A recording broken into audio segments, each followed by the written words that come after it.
Once upon a time, two friends joined forces to bring you the best in horror entertainment. Brian from the north, Tim from the south, each bringing their own unique perspective to the horror community. Movie reviews, Blu-ray releases, beer pairings, games, and more. Welcome to your new home for horror. This is Civil Gore.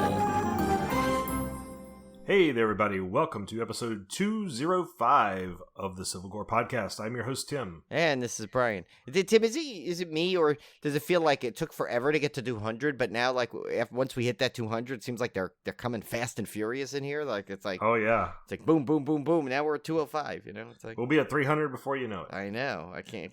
That, boy, I tell you, episode 200 was a long one. I don't know. I think we need a good break between till we get to 300, but... Well, we have the holidays coming up, which I don't know if it's going to be a break, at least not for us, because we've got a lot of cool Christmas horror we got to check out this year. Yeah. But I mean, we'll do have our usual 3-week break of recording that little segment there, but we'll probably have some content, like some old content we'll put up there or something, or maybe we can plan ahead and bring a couple of little maybe a couple of mini-sodes to leave you with something. Yeah, we're still talking about doing another round table. Yeah. That one's definitely in the works, because that was fun for. I mean, not just from everyone's reviews, but Ken and Cone always say how much fun they had. Gotta get Cone a better mic though. Or better internet or something though, because I feel bad. He cut out a couple times on it. Need to make sure he gets that. Maybe we'll use our non-existent Patreon to buy him a Wi-Fi booster. Yeah, there you go. Well, we do have a good show today. I don't have much for the first shot, Brian, but let's get right into it. Yep. Why not? We'll come up with something. Well, I got 2 little items, so. All right, so here we go. This is our first shot. All right, Brian, I'm going to let you start off because I really didn't get a chance to watch any horror. I watched, I'm kind of still on that kind of straddling the line of cooling down from the October Horror Movie Challenge. So I started Ted Lasso, which is really good. Yeah, I heard it, but I gotta watch this show. That's really, really good. I've only watched one episode, and I'm already in love with the show, right? So my brother was right about that one. And I did watch the second episode of that Behind the Monsters on Shudder. Yeah, I gotta start watching those. I have them all queued up, and plus we have some screeners for them, so. Yeah, the Candyman episode's really, really good. Of course, that's a favorite horror icon. I mean, all of these horror icons are legendary. I know. So. You're not going to get a bad one in this show. No. I think Freddy's coming up, and I think Chucky's coming up.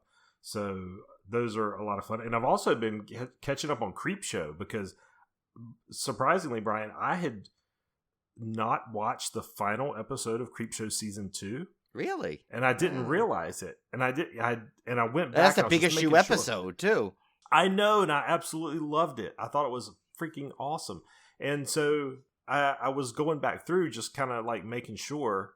And when I was like, what is this episode? I've never even seen this. And I realized I had left it off. So I made up for that, and now I've started Season 3. So I'm slowly getting there, catching back up. I'm really trying to make an effort to catch up on a lot of my series. Yeah, I know. I kind of let those go over the Horror Movie Challenge because I was so busy, watching movies.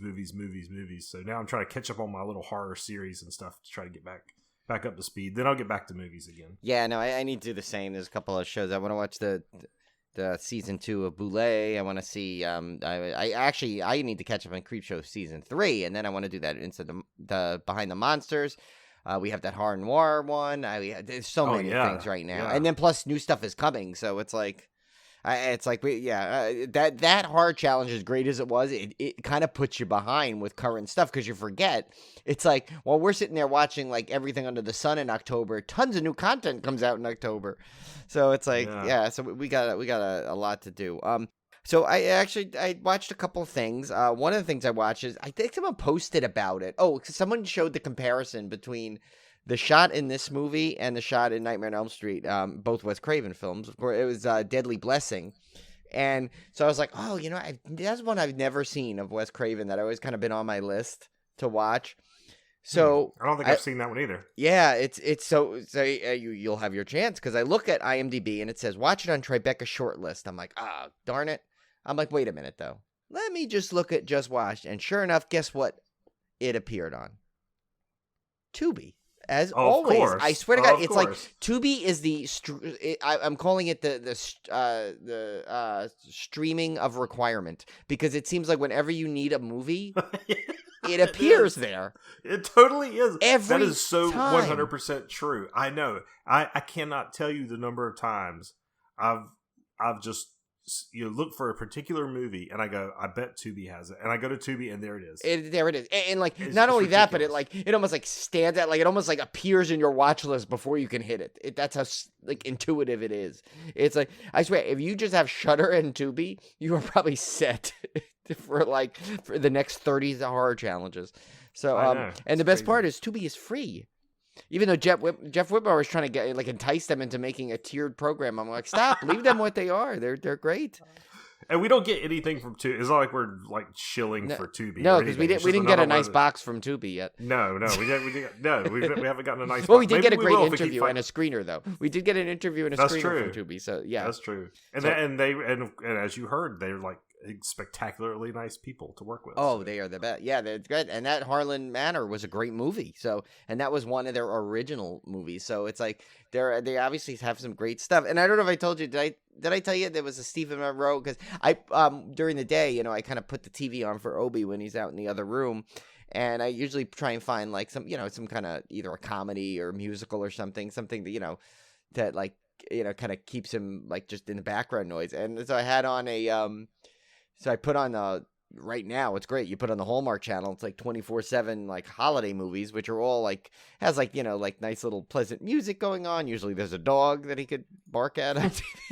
And so it's like and one of them the other day, like it happened to be on. I looked at the title of it, and it was by Stephen Monroe, our brand new friend from Harlan Manor that directed it. So he's so it's like this is great. So I'm like, wow, so this is kind of that's a little what timing to interview him and then to find out one of his movies on there. Although we still got to track down that Pumpkin Pie Wars.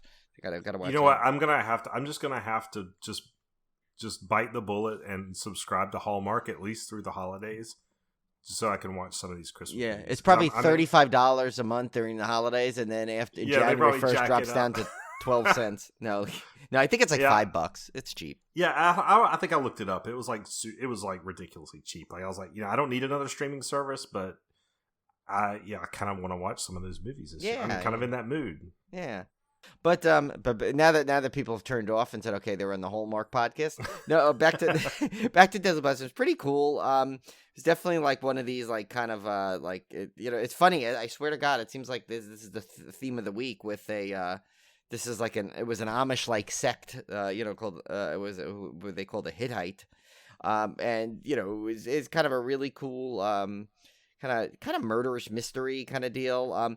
But it was really cool. It featured like a young Sharon Stone, which was pretty interesting. Huh. Yeah, this is one of her first movies.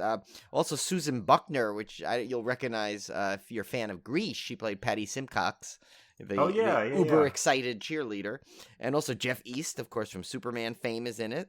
Even has Michael Berryman, of course, which I think was a staple back then for Wes Craven. And Ernest Borgnine, of all things, plays like a very angry Hittite. But yeah, so that was pretty fun. It's on Tubi, so it's a good watch to check out. And I also watched a cool screener we got, and I'm gonna just briefly talk about this because I'm hoping we're trying to work out having the director come on for this currently, so maybe this might be a featured episode or a mini-so coming up. But it was called Surviving SuperCon.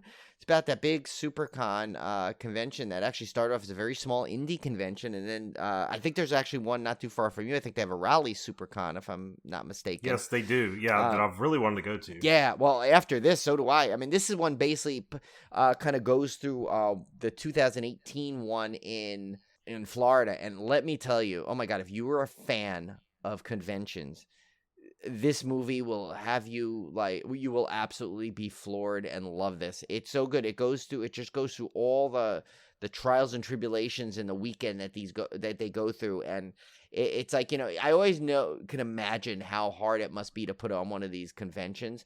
But when it's really essentially run by a husband and wife team, they have a group of people, but just everything. And this year they picked, it's literally like anything that could go wrong goes wrong.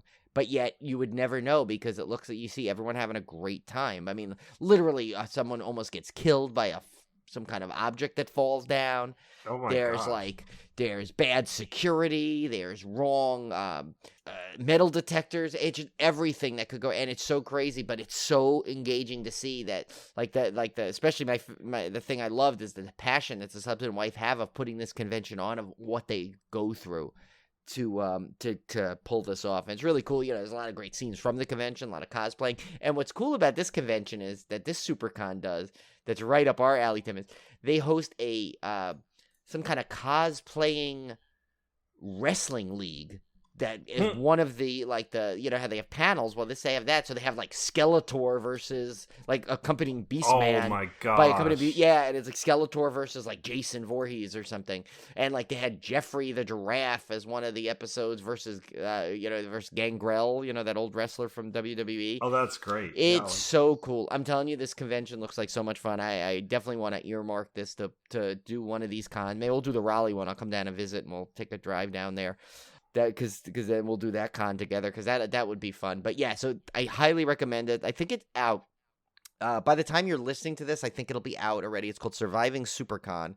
When I find out more details of where the availability is for this, it's probably on VOD, but I'll find out the availability and we can leave it in the show notes and post on social media. But definitely a 100% recommend. I mean, if you love documentaries and then if you love conventions, this is like, remember how much we love that Evil Dead one? It's kind of like that level of good. Yeah. So yeah, Sweet. so definitely check that one out. Yeah. All right, well, let's get to our main feature this week. We are talking about Paranormal Activity, Next of Kin. This is the latest entry in the Paranormal Activity franchise. And, Brian, I've got a reputation. I know. Just so the listeners know, I have not asked Tim what he thought about this yet. So all his reactions are going to be first time for me, too, because, I have a guess. That and I'll say the guess before he gives his opinion. So, but we'll go through the usual stuff but before you give your opinion, Tim, I want to make a guess on how I think you'll react to this. Okay. To this film. Okay. That sounds fun. Yeah. Yeah. I've not even texted Brian anything about this movie. So for all I know, he didn't even watch it, and he's just going to make it up. But I'll still give my guess. All right. So of course this came out this year. It was debuted on Paramount Plus, right? Yeah. And did it also get a theatrical release? No, it actually didn't. That was one of the things it was supposed to. In fact, it's the first Paranormal Activity not to get a theatrical release due to the pandemic, because it was supposed to release last year. Wow. Yeah, I was supposed to at some point in the theater last year, I think, and it didn't. Because of the pandemic, they just held it, and I guess they decided to use their streaming platform. Kind of like, it's funny too. The biggest horror releases this year actually went straight to Paramount and Peacock respectively, because which shows that it's like, I mean, I think horror, they can be so confident in the audience that they'll able to do it this way without fear of losing the market altogether, because I think horror fans will watch it wherever you put it in front of them. It's in the theater, they'll go in the theater to see it, and they're typically less budget. Yeah. And this one this one's probably definitely one of the more, I would say, more expensive Paranormal Activities, just from the content of it. But I could be wrong. I don't know. I haven't looked yet. That's something I might check. I would say post-mortem, but that's Kim and Kat's job. So maybe we'll ask them if they could post-mortem this for us. Yeah, we're too lazy to post-mortem. Yeah, we can barely do pre-mortem, let alone post-mortem. Yeah, so this was directed by William Eubank. William Eubank, I was actually looking forward to this one because he did last year's Underwater. Oh, that's right, and that's we like that one, yeah. Yeah, and I really liked that one. So that was a plus in my book that we had this rising star director, which I really enjoyed his other stuff. Well, plus look who wrote it, Christopher Landon. I mean, the Happy Death Day and Freaky. I mean, you got some heavy hitters that are at the helm of this thing. So there's going on paper. Going forward, you should have a lot of confidence in this movie. This stars Emily Bader as Margot, which I really loved her. Wasn't she great? I mean, I don't want to tip ahead here, but how great was she? I thought she might have been one of my favorite characters out of all the Paranormal Activity films. I thought she was that good. She was really good. I didn't know her. I guess she was in the Charmed reboot thing. Yeah, I've came never out. heard of her until this either. Yeah. So, but did you And want to every time they said her name Margot, you wanted to go, I don't know Margot. Yes, But I thought that a couple of times during the movie. We got Roland Buck III as Chris, Dan Lippert as Dale, which is another one of Oh my God, great yeah. comic relief characters. This dude almost steals the movie. I'm telling you. Yeah, he really does. Henry Ayers Brown as Samuel, Tom Nowicki as Jacob, Jill Andre as Lavina, Alexa Shea Niziak, I guess, as Mary. Sounds good enough. We'll go with Niziak. Niziak, if that's not right, I apologize. So the synopsis here is Margot, a young woman who was abandoned by her mother as a baby, travels to a secluded Amish community with a documentary film crew seeking answers about her mother and extended family. Okay. So, I mean, at first blush, and I'll let you make your prediction here, Brian, but I will say at first blush, I was like, how in the world are they going to do a Paranormal Activity in an Amish community? Because they're famously, technology shy, and I don't know how they're going to get cameras in here. So I thought the premise was definitely interesting. Yeah. Well, and the good thing is they explain it all. So here's my prediction, and I'll see how close to the mark I am. This is like the old thing where we kind of dropped that scenario when I would have to guess the movie and the dismemberment. I'm going to guess Tim's reaction here. So here's the thing. I think overall, I think it's one of the ones you liked. I mean, I knew you weren't a fan of a lot of the Paranormal Activity. I think this one is going to be definitely in your like camp. I think you were impressed by, I think, how they did a lot of stuff. Now there is a lot. There's some cheats in this one as opposed to the other ones, which are pretty much straight fan footage. This one has some cheats. This one has almost like some little narrative things, kind of closer to like almost like Hell House series a little bit. And I think what wins you over though, I think is the little differences that they have from the other films and the characters that are so good. I think, because personally, I think these had the most fun characters out of all the series.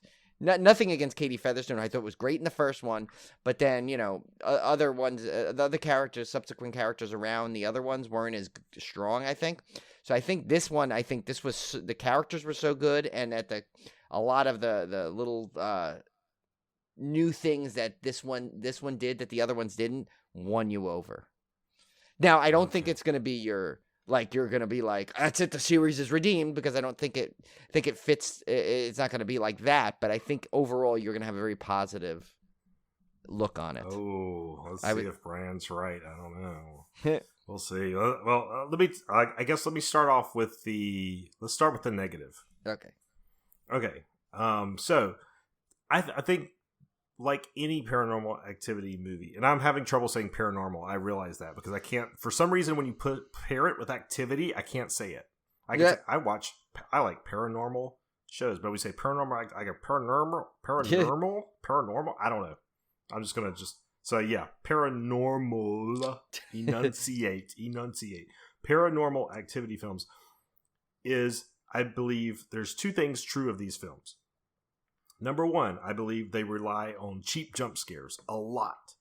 And this one does a lot. There's a lot of cheap jump scares, mostly up front. Yeah. I will say mostly up front in the movie, not towards the latter half.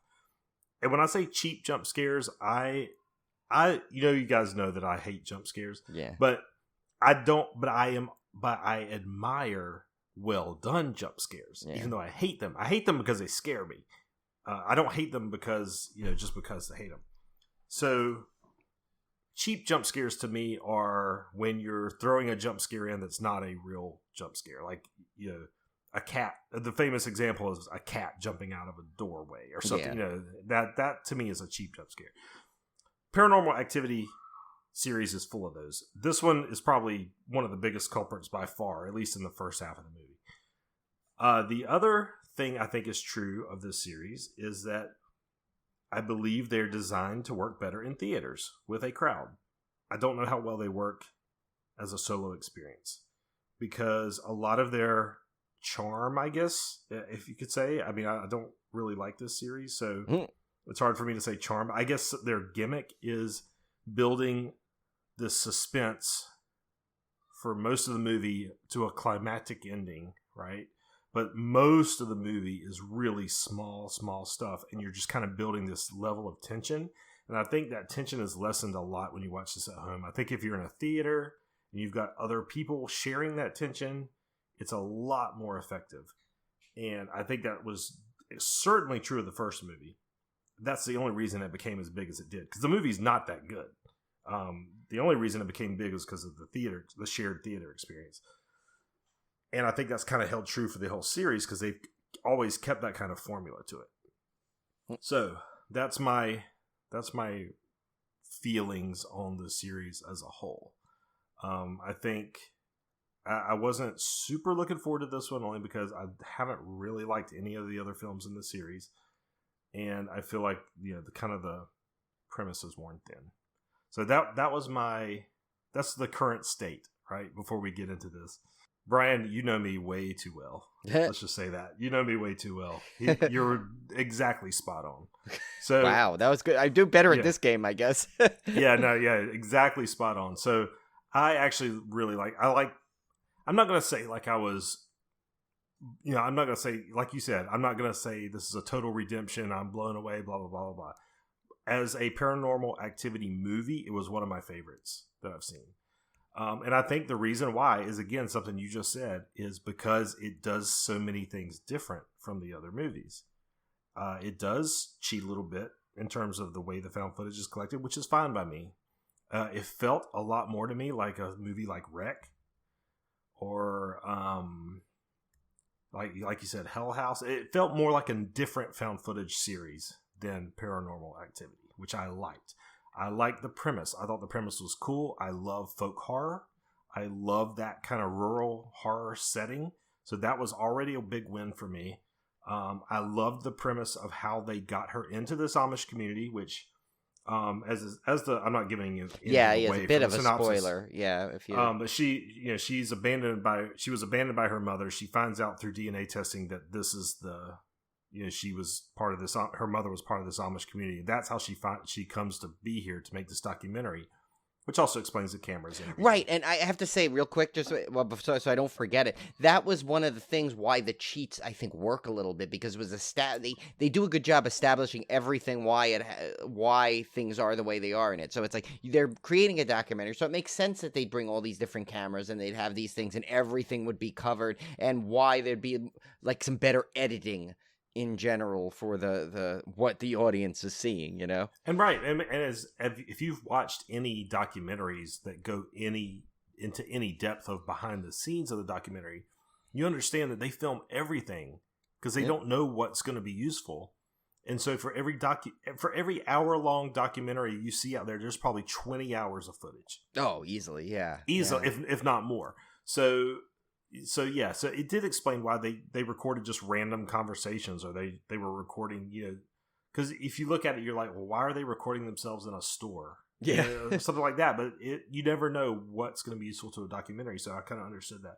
I was impressed they used an actual name diner. They used Denny's. I mean, that was impressive. That's like they could have saved money by going to Joe's Diner, but no, they went to Denny's, like a very recognizable logo. So they chalked up some dough there to get that scene. So I don't know if it's a backhanded compliment to say that I like this movie because it wasn't like all the other Paranormal Activity movies, but it is what it is. I liked the movie as if this had come out under a different banner, I still would have liked the movie. It would have just seemed like a different kind of found footage film. Now, I think all the Paranormal Activity movies, to an extent, are guilty of kind of overplaying their hand, especially towards the end, to the point where it gets a little, I don't want to say cheesy to me. But this one, I thought it came really close to that line, really close, but then it redeemed itself. So I can't even fault it for that, which I thought about 3/4 of the way through this movie, I was like, you know what? I really like this. I like the characters, but they're going to screw the ending. They're really going to screw up the ending. And somehow they kind of landed the ending. I thought they they landed the ending in a way they've never done in any of the series. And I think that's what the difference is when you have such a strong writer. Yes, exactly. Because the story was engaging. This story could have been done not found footage and been just as good. Just an engaging story. And that's hard. Usually a found footage, if you look at it, the story is very small, and they expanded into a found footage, with a lot of like unknown factors. Through the whole way, you got a really good narrative and an engaging story that they managed to always give you information on. And I thought that's what I thought to me. So I was like, to me, it was building up to the ending. And I like you too, thought like, well, I hope it's not the typical Paranormal Activity ending. But I thought they built it stronger. Like, so it was like you were getting some of the moments that normally reserved for the very ending of the Paranormal Activity films, kind of like from the middle on. I thought you got a lot of and there's a lot of like almost fake outs, like a lot of sequences where I thought like, oh no, they're never gonna make. Well, no, they now survived, or hey, this happened, instead. So I think it was always kind of like it did a good job of kind of keeping you on your toes and really engaged in the story, which to me is always hard to do in a found footage movie. Usually the found footage movies are, they're kind of all have the similar format, but except as it's how well they show the stuff, make it realistic, make it feel like you're kind of that voyeuristic quality, and so you always love when a found footage movie can do something the others didn't do yet. And, and so it's like, that's why it's like, stuff like to me, when Cloverfield came out, to me, that blew me away because I'm like, okay, this is a found footage movie. And look, it's like a big blockbuster monster movie, So, and then same with Host, which was, of course, will go down as possibly one of the greatest found footage, type movies of all time as well. And that was just last year. So it's like, so it's obviously they're still finding ways to do this. So if you think about it, Paranormal Activity had a couple of challenges ahead. They had to try and come up with a movie that was engaging enough, that was worthy of a big budget franchise name in terms of, of notoriety and everything, but also keep something, but kind of like still find a way to innovate something. And they did it with like those little tricks, like, and they went and explained it, like that weird slow motion thing they did, and like, but yet they explained why that it did it. And and it's like, and the fact that they still found a way to tie it to the lore of all the other previous ones without necessarily connecting it directly, I thought was fascinating too. And and then they found a way, let's put it this way, I mean, other than like a handful of found footage movies, most of the characters are pretty much they're similar, they're and it's similar the way they act. But I thought this one, there was actually some really, the three main characters were really good, and they were really solid. I mean, of course, like, Host has all that great group of characters, but this one, could have easily fallen with the same, like, like goofy, like, I'm gonna talk into the camera all the time. But this is almost, there were some sequences where I think they just almost forgot that it was a found footage movie, and that's a positive. They just kind of went on and made sure you got the narrative over like found footagey like things, And, well, do you know who wrote? What other entry Christopher Landon wrote? Did you realize that? Which one? That he wrote another Paranormal Activity. He Did wrote he? the marked. He wrote the marked. Oh, the marked ones. Is, the other one I thought which was is so my fantastic. other favorite. Yep. That was my other top favorite. I forgot about that. And yeah, and see, so he obviously gets it.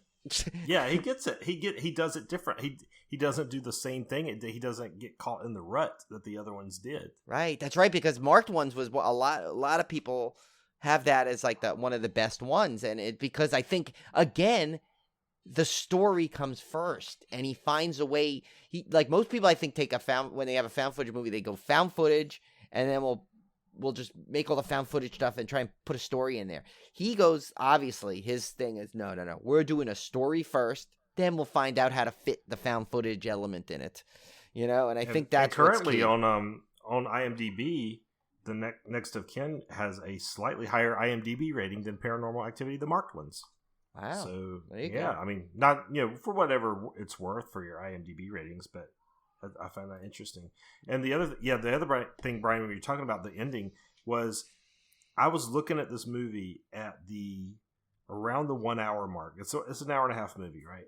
I'm looking at it at the 1 hour mark, and I was going, how is there 30 minutes left in this movie? Because in my mind, I was expecting it to end where I feel like every other entry in this franchise has ended, which is at a kind of a cut short, premature. You know how it is. You know Yeah, how like that, like final jumpy there's like scare a type like of deal. there's a final scare. Like the woman gets dragged off or something, and Yeah. then that's the end. They cut the black and roll credits. And I'm going, this movie's got half an hour left. Like, what's going on here? And that's when, there's this big ending that I had never seen in a Paranormal Activity movie. Like, I'd never seen them extend the. I'm trying to. Yeah, it's hard to say without you don't want to give it away. Yeah. But I had never seen them extend the entertainment of the movie. Right. For that length of time. Yeah. So I was very impressed with that. Yeah, and I thought there was visually, like, there was a lot of cool sequences. Like, there's one I don't want to describe, but basically when they're kind of running out, I'll just say at the end, if you know what I'm talking about. Yes, there was a lot of kind of seeing what's going on in the little Amish village, so to speak. It's like that part, I was like, wow, that is really kind of well done. Like, you almost forget that you're watching a found footage movie at points with that. It's so well done. But then if you actually think about it, you're like, oh no, that's totally still found footage.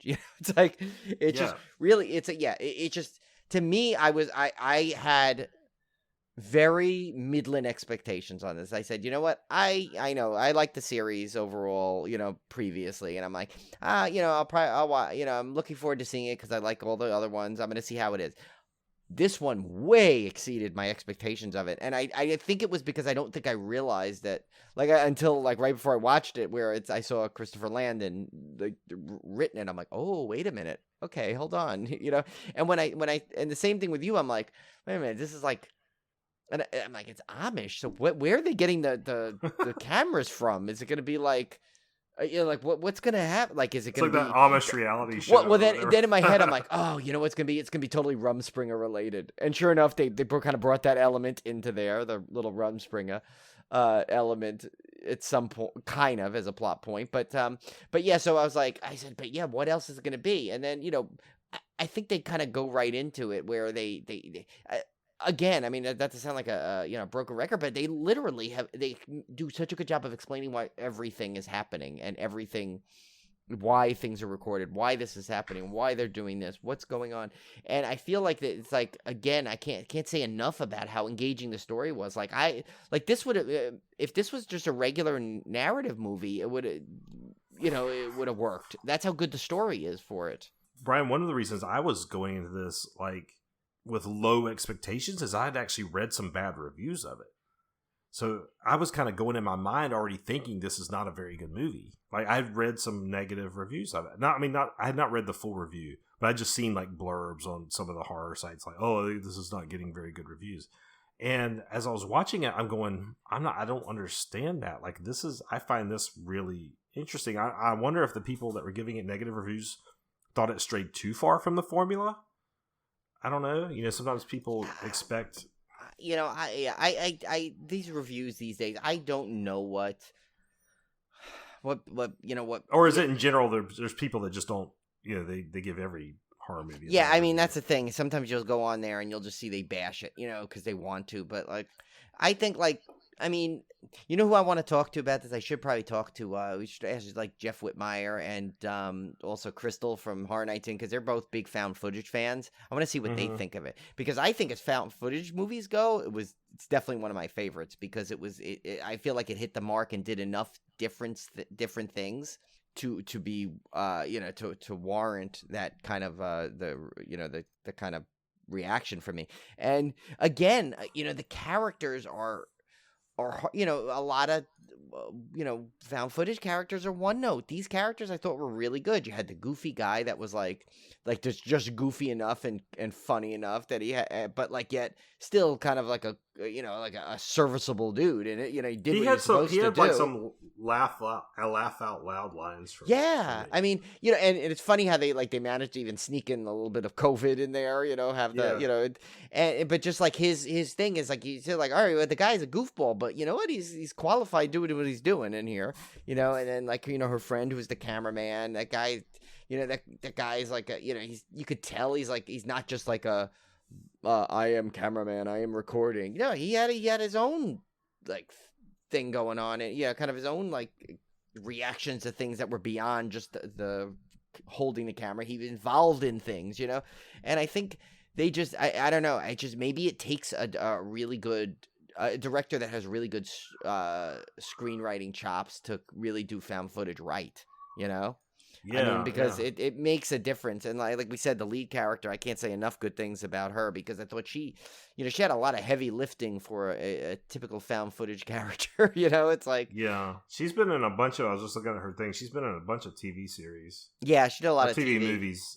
Yeah, she's done a lot of television. But I could definitely see her doing some movies now because I hope so, because I would love to see more of her and stuff, because she really, she was what initially just kind of won me over and kind of pulled me into the thing, because she's a very likable character, you know, and she's not she definitely would make good final girl material for other movies, you know, and you know, because she's she has to be likable because the entire movie is centered around her. You have to care that she's looking for her mom, right? So you really have to be invested in that, or else the whole premise of the movie falls apart. If you don't care what happens to these people, you've lost the audience. So I thought it was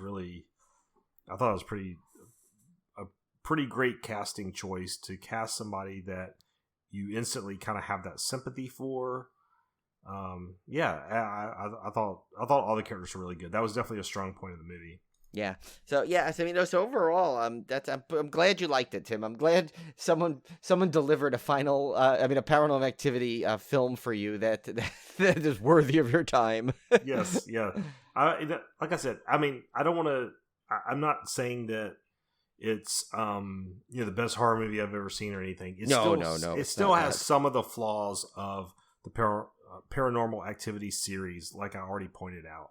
That's just inherent to the series, but that's okay if it's entertaining, which it was really entertaining for me. Yeah. Then who cares? It is what it is, and I thought this was a great. You could have never convinced me that a movie that was not a complete reboot, which this is not. It's not a complete reboot. It's just it's another entry in the series, just like the other ones have been. That it would have won me over, because I would have thought it was just more of the same. But my hats off to Christopher Landon, because he's put together the marked ones, which is probably my second favorite. I don't remember how I ranked them last time, so I may be. I think I might have ranked 3 higher. I don't remember. I think 3 was not your number 1. I want to say. I think. Yeah, and a lot of people like 3. So I don't know. I don't remember how I ranked. I got to look back. You guys might be looking back and going, "Why you thought marked ones was in the middle last time? Why are you saying it's your second favorite?" Yeah. I don't know. After watching this one, I kind of get the marked ones. You know, kind of in my mind has moving up a spot. I don't know if it was always there, or if I'm retconning it. I don't know. Right. Maybe Tim likes to retcon. Maybe I'm retconning my own mind. I don't know. But I was talking to a buddy of mine at work today, because I had mentioned, I said, "Have you got a chance to see Next of Kin yet?" And he said, "No, I didn't even know there was one out, like a new Paranormal Activity out." And I said, "Yes, you got to go watch this on Paramount Plus." And he said, "Oh, cool, because the marked ones is one of my favorite ones of all time. I've watched it over and over and over." And that was before I even knew that Christopher Landon wrote this one.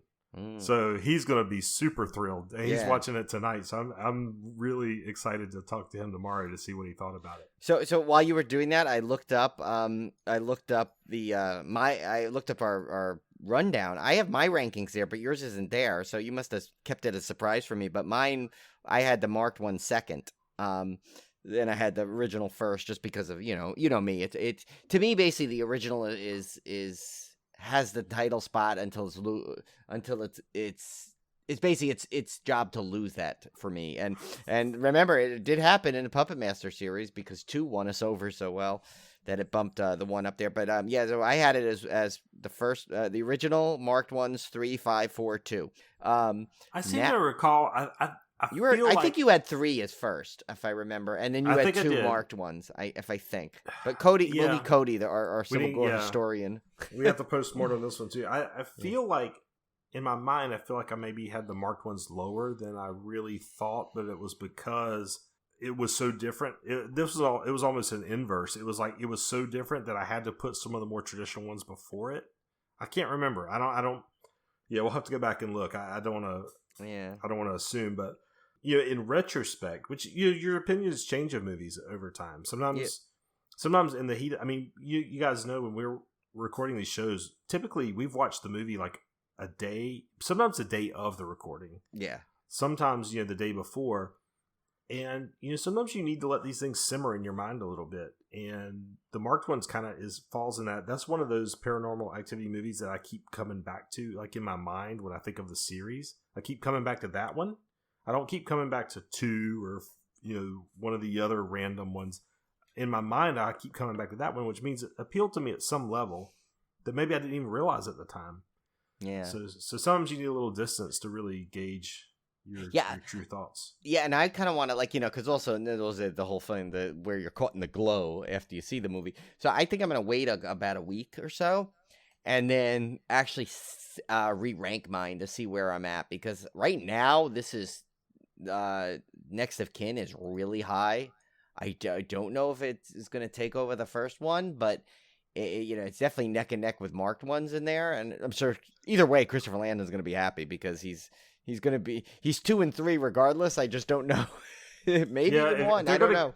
If they're going to keep making these, I'm totally okay with Christopher Landon writing the next entry. I'm totally okay with William Eubank directing the next entry if he wants to. Yeah, let the dream team let him go. Yeah.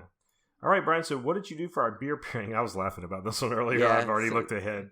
So, I found an interesting one. It's called Imperial Amish Crack Donut Stout B5. And the reason why it's B5 is apparently they do one each year, I guess. So it's a new thing. And it's from Hop Lore Brewing.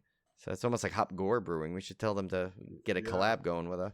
And it's in Leesburg, Indiana. And it is 12.2%. So that is a strong beer. Strong. Yeah, so this one's a fun one. So here's the description. It says batch 5, so that's where the B5 comes, literally batch 5, of our Imperial Amish Crack Donut Stout, inspired by what is often referred to as crack donuts on the streets, a yeast donut covered in caramel and cinnamon. Okay, that sounds good already. And now it's just a part in this big balanced Imperial Stout using donuts and crack powder. So yeah, go explain that to someone if you're pulled over. Jeez. The annual release of Imperial Amish Crack has been a study in donutry. I'm like looking at that. I'm like, donutry? Is that some kind of weird? No, it's just literally donut tree. They made up a word apparently. Taking the Amish Crack donut, cinnamon and caramel yeast donut, and getting those flavors into a beer. Batch 5 is a study on the donut itself, Tim. It doesn't say Tim. I added Tim for dramatic purposes. How do we get these pastry flavors of yeast donut into a beer? Donuts were added at 3 different times in the process. Caramel and crack powder round out the flavors. This batch is richer, fuller bodied, and you can taste the donut. And they spell donut differently throughout the entire description. Yes, I know. It depends on how you want to say it. And the asterisk though below is donuts not included, so you don't get a donut with your beer as in the picture. So they obviously they must have gotten sued by someone before. I don't know. I don't know. That sounds very filling. Yeah, I don't know if it was the Amish person, the Amish man that got sued or something. I don't know, but someone they want to make sure you're not getting the donut with the beer as pictured. So yeah, so that sounds like a good one. If I ever see that, I'm definitely buying it though. All right, so our triple threat last week was a softball we gave you guys. Yes. All right, see if you could guess it. So we were looking for Mr. Kane Hodder. Clue number 1, I'm the only person to play this role more than once. Kane, of course, played Jason Voorhees more than anyone, except for maybe Cone. Yeah. In the Friday the 13th, A New Blood, Friday the 13th Part 8, Jason Takes Manhattan, Jason Goes to Hell, The Final Friday, and Jason X, not to mention playing Jason as the capture model in the video game. And that's where Cone came in, because he always was Jason. You could just ask Cody if you don't believe us. Clue number 2, in perhaps my second best-known role, I played my own father. Of course, Kane played Victor Crowley and did a fantastic job, by the way. Yeah. But also played Victor's dad, Thomas Crowley. Clue number 3, I have a band named after me. The indie hardcore band Kane Hodder was named after him, obviously. The band asked permission from Hodder before naming their band such, which he happily granted. And I got to see Kane Hodder chop a birthday cake in half with a machete, which is... You did? Yeah, apparently he does that at Monster Mania, too, I heard when he was there. Yeah, that's great. All right, so our question this week, we are looking for an actor or actress. I think this one's pretty easy, too. Yeah, I think so. I think this is definitely gettable. All right, so clue number 1. In my most known role, I provided a character a very iconic piece of sports equipment. Clue number 2. While I don't act as much, I am still highly involved in the entertainment industry in another capacity. And clue number 3. I reprised my most known role many years later in video game form. I think Cone will get this one in a heartbeat. Yeah, I think this one should be pretty easy. Yeah. Guys. I think even I could get this one, and I'm terrible at these. So, yeah. All right, so moving right along to our fan topic food question of the week, which David McHugh, Horror Mailman, we kind of mentioned that we were getting a little low on questions, and he threatened to send us hundreds of them. But I said, bring it on. We need them. We need them. Yeah. Everyone likes this. Oh my God, what's the word I'm looking for? Segment. I would like this segment. Yeah, and so it's like, and it's one of my favorites we do because it kind of gives us a good like conversation that we might not have had otherwise, you know? Yeah. So. Yeah, so guys, please send your questions in. We'll definitely read them. This one is a really good one, and it really... I thought of one answer immediately. Yeah, you might have to go first, because I was kind of trying to think of a good one. Sometimes I overthink these, I think, but... I thought of one to come immediately. Out really have like a poignant answer, but sometimes it's more for discussion purposes. But so I'll let you go first on this one. Okay, so David's question was... Name some favorite unhappy endings in horror movies. Which, by its very nature, a lot of horror movies do have unhappy endings. They're one of the few genres where you can get away with an unhappy ending, which is interesting to me. I will tell you one of my... I would say this is probably on a lot of people's list. Yeah, it's probably the one I have in my head, too, I bet. Which has to be... And again, spoiler alerts abound here, guys, because we are talking about endings of movies, but... Yep. One of the most famous unhappy endings of all time is The Mist. Oh, right. Okay, that wasn't mine, but okay, good. Yeah, so The Mist, if you have not seen that Stephen King adaptation of the short story, which was always been a favorite short story of mine because they had adapted it into... This is way back when audiobooks weren't even really that... there was no Audible...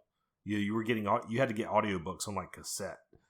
Or later CD, but this was like when all that audiobook stuff was like really new. They had done a fantastic audio adaptation of The Mist, which I listened to. So that was always one of my favorite short stories of Stephen King because of that dramatization. And then the movie came out, and I really liked the movie. It was good. I wouldn't say I was blown away by it until I got to the ending, and then. The ending, which I guess I'm not going to spoil it directly, but the ending is so freaking unexpectedly bleak, I will say, that I think it caught a lot of people by surprise, including me, and it kind of changed my whole opinion of that movie. That movie, which went from, oh, this is pretty good, went to, oh my God, this movie was crazy, just based on that ending. So for me, that probably has to rank number one, only because I can't think of... When I saw this question, that was the first thing that popped in my mind. I couldn't even think of anything else. Yeah, for me, I'm going to go... It's funny what I'm going to pick, and that's Pet Sematary, because... nothing is... Well, that's a good one. That movie is just, like, literally tragic throughout. And both Stephen King adaptations. That's what I was going to say. So there's definitely a theme running here. Although I will say the Mist was not... The Mist ending of the movie was different from the... Right. Yeah, that was different. Yeah. Because if you think of this one, and I'm going to go based on, obviously we're talking just movies here. So, but...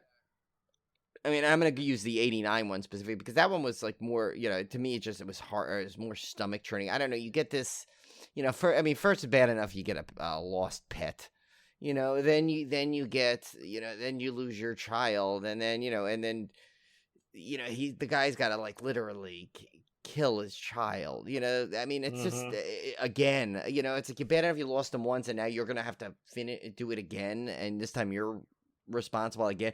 First time you're kind of like, he's kind of almost like, indirectly responsible by not being able to, not noticing he's running out in the road kind of thing. But this one is like, now you're really responsible. And it's just, to me, that's always just like, I remember I told you, I had always trouble watching Pet Sematary between that and the and Zelda, but I mean, watching the little kid, because, especially because Michael Hughes did such a good job as like little Gage, and it's like, so it's like, to me that one is just has such a depressing ending, and and of course, yeah, it doesn't get any better after that, you kind of know where it's going, continuing, but it just, yeah, and it's, ugh, I don't know, I say still, to me, one of the most depressing endings to a horror movie. I mean, like you said, though, there's so many, but that one to me just always kind of stands out because of you're dealing with children and pets and animals. Like I can't, it's like, Well, that is one of, if you go back to bleak endings. I mean, I guess Carrie would count. I'm thinking of Stephen King specifically endings.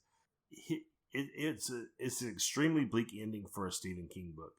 I mean, I know Carrie. I guess you could say Carrie is pretty bleak since but she was doing a podcast. How could that be bleak? I know, but that one, in a way, though, yes, Carrie, the death of Carrie is tragic, but everybody else kind of deserved it in a way. I mean, I don't want to say that all the innocent high school kids deserved it, but there was a lot of them that did. So that one you can kind of in your mind justify a little bit, but in Pet Sematary, like, nobody deserved it. Like, none of the characters deserved it. They're all good people. It's a good family, and this horrible thing happens, and yeah, I mean, I guess you could say they deserved it in terms of messing with forces they didn't understand. Yeah, but even then, it's a very harsh punishment to lay on somebody just for some, which is an understandable motivation, right? Like, can you imagine? I mean, and that's that whole story. Like, if you say you lose someone, would you bring him back? If there's something you could do to bring him back, would you, in a heartbeat? And you're like, yeah, without even thinking about. But if you do bring them back, there's this consequence, and almost there's a consequence to everything. There's no free rides in this world, as we know. So it's like, but all that person knows is they hear what they want to hear, and that's, oh, I can bring him back. Okay, great. Yeah, but and it's always that that tale has been told many a times, and it was Monkey's Paw, right? Is that the famous one? And it's just that the tragic thing, and so it's. So yeah, while still they're making that mistake, it's 100% understandable, and you could almost always relate. Yeah, I mean, it's easy to sit there watching and say, "Oh, you better not do that." But but that's interesting. We both picked Stephen King properties, but yeah. It kind of worked out that way. That's a great one, Pet Sematary. That's a great example. That would be right up there with The Mist for me. Yeah, no, I mean, we the two we picked probably are I mean. Or you can't argue with that for that question. David McHugh always comes up. He was like, well, maybe I asked a bad question last week. Did you see that? I'm like, no, it was a great question because it had conversation, and that's what this segment. That's what the essence behind this conversation. This segment is because we wanted to have cool on-air conversations, because when you do a movie, it's a focus on the movie, but it's kind of like a nice way to kind of get a little broader scope for every episode. And, honestly, I actually enjoy the questions that maybe are a little vague at first on the surface, because it makes me think. And I'm not saying the questions are vague, but sometimes I feel like I could read it a couple different ways, but it makes me think more about the question. I think those are sometimes, a lot of times, more entertaining to me than maybe the more softball questions that are real easy to, the ones that I can look at the question and go, oh, I know the answer to that one. Yeah. Are a lot less fun to talk about than the ones like this one, where we really have to think about it and explain why we think that way. And we have to, if I'm struggling to come up with examples, I know it's a good question, not a bad question. Yeah, and plus, and that's the greatest thing. It's like, and we're going to give David McHugh another compliment, but he does a great balance. He's always got he's got some easy ones, some hard ones, and that's what's great about it, because there's always he's got such a good variety. So we're hopefully he does send us another 100. Yeah, and he's not the only one in there. It's just he has the majority, so it's like, of course, he's going to come up when I do the randomizer more than anybody. But so anyone else has some, please send them. I know there's one of Cody's in there that hasn't come up yet in the. Yeah, and I try to these things. I try to really answer off the cuff. Like at most, I may look at it right before we start recording the show, just so I can kind of have it processing while we're doing the show. But I almost never look at these any amount of time beforehand, because I really want it to be off the cuff and really have to Yeah, discuss. unfortunately, I see them a little ahead of time just because I'm prepping. He's the rundown. randomizer, Yeah, and I randomize it. But I usually try and like I just kind of pop it in and like I make kind of like have it like in the back of my mind just so just kind of keep it there. But I don't really go to do any brainstorming. The only one I think I did that before because I think it was one is something about like a movie from your birth year, and I'm like, oh, okay, I don't remember when things come out all the time, so I kind of did a little research. I listed everything from my birth year, and then I mean, because something like that, sometimes you have to because it's just the fact that I can't remember every thing that there's the movies I swear it came out one year and it's been in like a year or two later, so. I didn't want to I wanted to have the answer accurately. So it was in the guise of doing it correctly, not. Isn't that weird how that happens? Like so I remember going to see Superman 2 in the theater, right? So there was this little twin theater. Again, this is how we get off topic, guys. Yeah. But there's this little twin theater that I remember exactly where it was. And I remember, and I do remember this part very clearly, that we went to go see it and it was sold out, and I was just absolutely crushed because I was really looking forward to seeing Superman 2. And in my mind I thought we had gone to see Annie instead. Little Orphan Annie. Yeah. And I was so pissed because even at that young age of 6 years old, I was like, God, I was wanting to see Superman 2, not freaking Annie. And then I go, so I'm looking at IMDb and realized that I could not have possibly done that because Annie came out an entire year later than Superman 2. Was it one of those old, maybe? Well, didn't Superman 2, that was one of those movies. Now, those, back then, sometimes a movie would come out and then it would be re-released at the end of the year again. Like it would re-release a second time. Maybe. I mean, Annie was a full year later. It was it was a full year? Okay, yeah, it was a full year because Superman 2 came out in June of 81 and Annie came out in June of 82.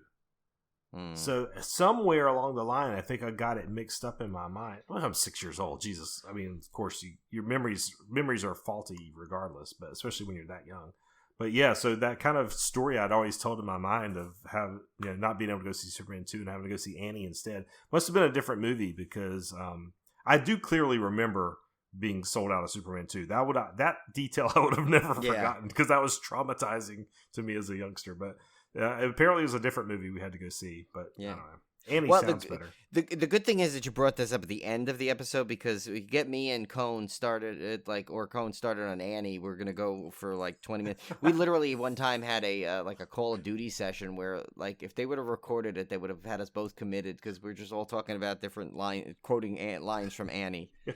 So I mean, it's a great movie in hindsight. It is. It's a great movie. Want to go back to this is what I remember when I first saw it. So I hadn't got to see it in the theater, but I kind of wanted to see it. And I remember back then it was when HBO, I remember they said Saturday night, 8 o'clock, they were advertising that they were going to do a special Christmas present to its subscribers, and they're gonna play a movie, but they wouldn't tell you what it was, and you didn't know until it started that it was Annie. And I for some reason I just totally remember that being so excited because I'm like, oh, I'll finally get to see it. And if you look at that, we to stay on horror cred, Shawnee Smith was actually in the cast of Annie. Of course, her, she was in Saw and the Saw series and a bunch of other movies, but yeah, and was The Blob, right? I think she did. Yeah. So she was, and so she was actually listed as a dancer in that. So I think she was one of the orphans, essentially. So was Amanda Peterson, from Can't Buy Me Love, was in there. Oh, yeah, it was star-studded. Janet Jones was in there. Tim Curry was in there. I mean, yeah. Well, so I went and looked up movies that came out in June of 81. And the only other possibility I think it could have been was The Great Muppet Caper. I think it was probably The Great Muppet Caper because that came out a week later from Superman 2. And that would have been a kid's movie that my mom would have taken me to. She wouldn't. There's none of these other movies. She would not take me to see Stripes or Dragon Slayer or Fear Eyes Only. Oh my! Did you realize that Clash of the Titans and Raiders of the Lost Ark came out the same day? The same day? The same I saw day. those both in the theater. Boy, that must have been a good month for me. Oh, and The History of the World Part 1, Mel Brooks. all the same that's a day. classic. That's crazy. 3 classic movies. I tell you what, in the 80s, it seemed like every weekend was like 3 or 4 classic movies in one day. Yeah, that was a good year. Oh my God, Meredith Salinger was in that too, and was in Annie. Annie's star-studded, man. Annie's underrated. Thank you, Bartilli. Okay. So yeah, no, that whole sequence and the songs. Oh my God, that whole one. Was that in the. I don't know if it was in the play because I never saw the actual play. Although I did help. I think at my camp one year I helped. Did you ever see the sequel? There's Annie too. There's not the movie. There's a stage sequel to Annie that is a Christmas themed. Really? Yeah. I don't think I knew that. Yeah, I saw a local production of it. I'm trying to find the name of it. Oh, that one song though, where she's getting to, like, my friend Mark and I, we used to crack up that whole song where she's trying to get him to he's trying to get her to sign Annie over, and she's at that Albert Finney and Cal Burnett, which is one of the most classic sequences to me in musical history. It's just watch that scene and try not to laugh during it. It's so well done. So there's an Annie sequel movie. Look what David McHugh did, by the way. We're ending our my horror gosh. podcast talking about Annie. Oh yeah, Annie Warbucks. Yeah, it was called Annie Warbucks. Oh yes. Now that you said that, I do remember that. that because there was a Christmas. I would say it's Christmas themed, but it's set at Christmas time. And actually, we can just mention Tim Curry once again because, of course, there's a good horror connection there. So we can keep it kind of horror-esque by keep saying that, right? Yeah, Tim Curry. We'll just keep saying Tim Curry. Keep saying Tim Curry. Tim Curry. Yeah. Tim Curry. All right. Okay, well, I guess we'll get out of here, guys. We have to announce the winners of the horror movie challenge very soon. Oh yeah. Let's start getting that together. Yeah, Jeff Whitmire, where's your form? Send it in. Yeah, send your form. Don't miss out. It's like not turning in your lottery ticket. You could be getting something cool. I've got some. That Paul Blart 2 could be yours. Yeah, signed copy and everything. Yes. I've actually got a lot of stuff in the prize closet to send along. Really cool horror themed stuff that you can't necessarily get anywhere, because I've got some stuff out of loot crates and stuff that you can't get anymore. Right, yeah. That I'd be willing to part with for a winner. So I've got a lot of cool stuff, and there might be some surprises in there. So definitely, if you haven't gotten your forms in by now, definitely get them in. I think this will be the last week, as you're hearing this, the last week that we'll accept things, and then we'll try to announce winners before. Maybe by the end of the month. Hopefully by right after Thanksgiving, we'll have a winner selected and we can start working on shipping things out.